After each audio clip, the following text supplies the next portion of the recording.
National Press Club patuloy ang pagbabantay sa kaso ng Maguindanao Massacre para makamit ang hustisya. Kaugnay po nito kabi-kabilang aktibidad ang inihanda ng grupo sa paggunita ng ika-5 anibersaryo ng Maguindanao Massacre. Ang detalye mula sa aming kasamang si Ria Fernandez, mag-uulat live via phone patch.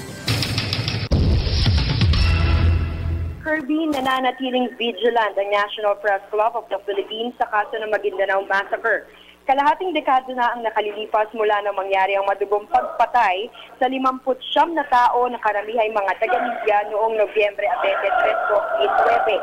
At ayon sa presidente ng NPC na si Joel Egco, mailap pa rin hanggang sa ngayon ang hustisya para sa mga biktima ng krimen.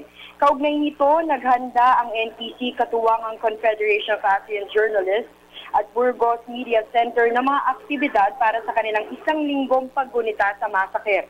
Sa unang araw ng kanilang 1 linggong komemorasyon, ikinabit nila nitong umaga ang mga itim na tela sa harap ng gusali ng NPC bilang simbolo ng kanilang pagluluksa. Magkakaroon naman ng torch parade, concert at poetry night sa Biyernes, Nobyembre 21. At Kirby, sa mismong ika-5 taon ng massacre sa Nobyembre 23, Linggo, ay magsasagawa sila ng wreath-laying ceremony sa NPC ground. Pagtitiyak ni Egco, patuloy nilang susubaybayan ang kaso ng Maguindanao Massacre upang makamit ng 59 na biktima ang kanilang hustisya. Kasabay nito, ipinaglalaban din ng kanilang grupo ang pagsasabatas ng Freedom of Information Bill. Para sa Telebisyon ng Bayan, Ria Fernandez.